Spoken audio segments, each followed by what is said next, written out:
Could Texas Tech football be this year's TCU Horned Frogs and have a chance to make the college football playoff? People are starting to talk nationally. Hey, how's it going, everybody? I am RC Maxfield here for the Back to 12 podcast, reminding you if you want the latest news and rumors when it comes to Texas Tech athletics, be sure to hit that subscribe button to stay in the know all year long right here on your one-stop shop for everything Texas Tech. And now, in today's video, we're going to be talking about this 247Sports article from Chris Hummer, who tries to lay out some of the possible Cinderella teams of 2023, and he goes on the list and talks about TCU last year and everything like that, and even K-State to some degree, who made the Big 12 title game and ended up winning it, and then obviously going on to a New Year's Six Bowl. Does Texas Tech make the college football playoff? I mean, odds are probably not, but there is a chance that they could make a New Year's Six Bowl, and they lay it out like this in terms of Texas Tech and what they could do. Kansas State and TCU both earned Cinderella status last year. So why not Texas Tech? Sure, Texas and Oklahoma, along with TCU and K-State, will draw most of the preseason Big 12 hype, but it'd be a mistake to overlook the Red Raiders. Joey McGuire created some legitimate momentum during his 8-5 debut. Texas Tech won 4 straight down the stretch, including a convincing bowl win over Ole Miss.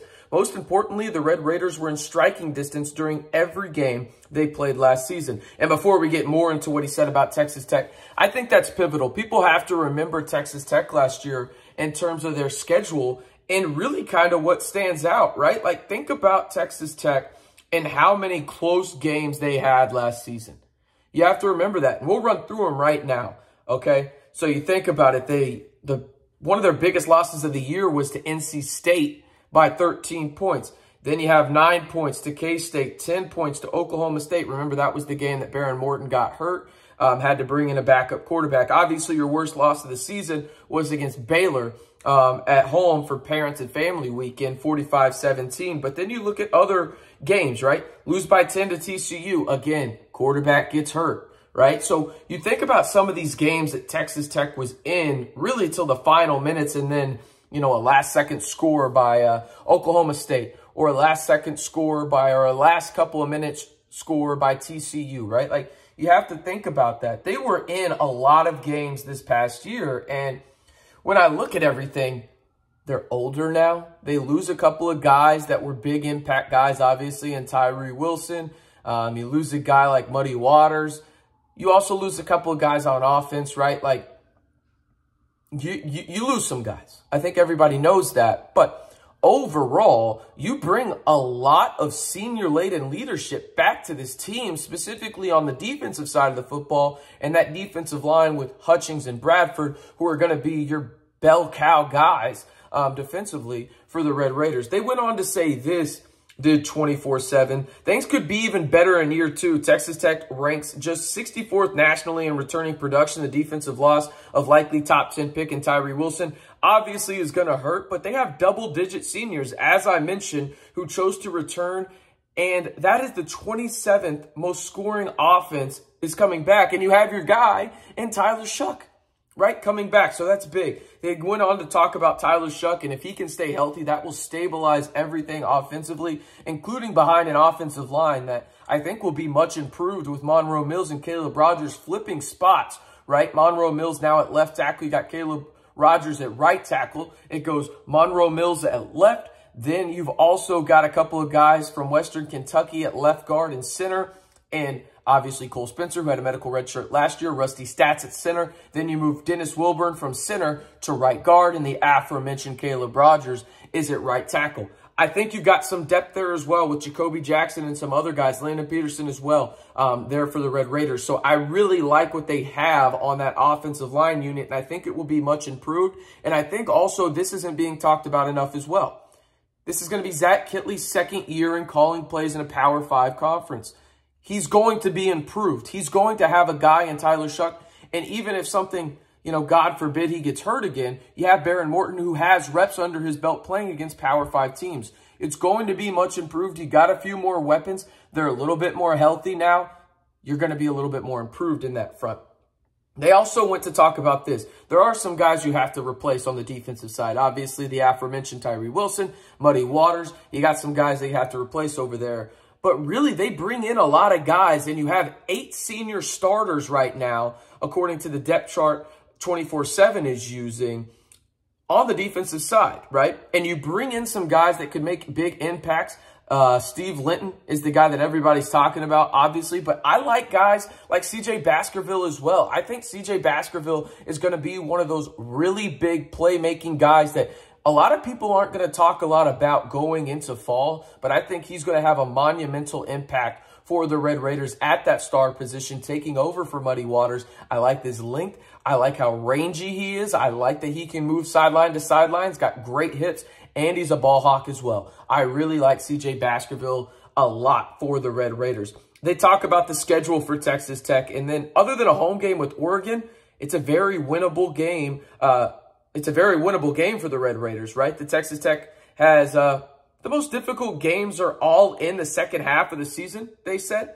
And the other road games against Texas, they have all the Texas Tech's toughest games. Oregon, Kansas State, TCU are in Lubbock. So really what they were trying to say there is outside of the Texas game, I mean, you've got all the games you want to have at home, including that, what I think is going to be a top 20 matchup against Oregon in week 2. They finished the article by saying this: don't be shocked if Texas Tech ends up in Arlington for the Big 12 title game this year. This team could make a run. And looking at the schedule, they're absolutely right? You think about the games that you want to have at home, and it's those big games, the TCU games, the Oregons on your schedule. Kansas State, you want to have those in the 806, and that's exactly what you have. Outside of that Texas game, you got every game you want at home, right? So you think about it. You go to Wyoming. Then you go to play Oregon at home, Tarleton State at home as well. You make your first Big 12 trek out to Morgantown. Hopefully that's not an 11 a.m. game. Then Houston, Donovan Smith comes in.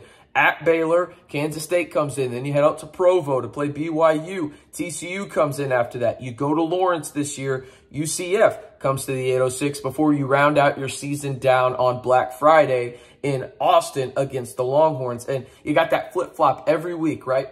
So you think about it. Once you go from Tarleton to Texas, the last game of the year, so the third game of the year, all the way to the finish, it is a back-and-forth track. You got a home game, road game, home game, road game, home game, road game, so on and so forth down the road. But I agree wholeheartedly in terms of the games you want at home, they are there for Texas Tech. And the more I look at it, again, my prediction when the schedule came out was 8-4.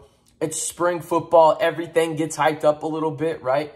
But I do think that Texas Tech did what they needed to go out and get guys that can make instant impact and plug in some holes that they desperately needed to fill in terms of some of the position groups, right? Like defensive end. I like Miles Cole a lot. He needed a sidekick. You go out and get Steve Linton, a guy who I think can make an immediate impact from Syracuse. You needed help on the offensive line. You're going to get that regardless in Cole Spencer, who had a medical red shirt, coming back and playing this year at left guard, who was a all-conference USA guy. But, you go out and get his counterpart, who he's played with for a few years, and Rusty Staats at the center position, kicking Dennis Wilburn to a position at right guard where I think he's probably going to be a little bit better. And that's saying something, because you could argue last season, Dennis Wilburn was your best offensive lineman for long periods of time at the center position for Texas Tech. So you think about what Texas Tech went out and added, the skill positions, right?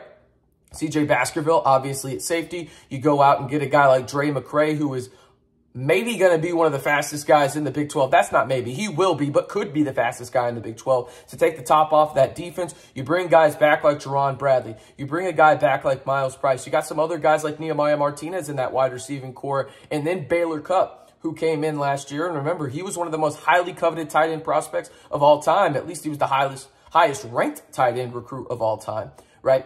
And you go out and hopefully he can make a sizable impact now, because now he won't be asked to block as much because you have serviceable offensive linemen and guys that are in spots to succeed. I really like what 247 did here. The other schools that they named in terms of could be Cinderellas are the Duke Blue Devils. Then they got the Iowa Hawkeyes. I don't know how they expect them to score. UCLA, and then Tulane. To be honest with you, I think when we're talking about it, the teams that I think have the best chance to be that Cinderella, right? I think Texas Tech is firmly in the mix. I like Duke quite a bit. I don't understand Iowa. UCLA shouldn't be in there, in my opinion. And then Tulane, I think, should absolutely be in there They return their quarterback and Michael Pratt, who I think is an absolute stud. It'll hurt to lose Spears at the running back position for the Green Wave, but really like that. But I want to hear from you guys.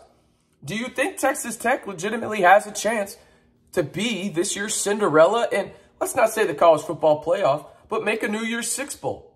Let me know down in the comments below on the pinned comment. I'm RC Maxfield, reminding you one more time, if you want the latest Texas Tech news and rumors all year long, you know what to do. Hit that subscribe button to stay in the know all year long right here on the Back to 12 podcast channel.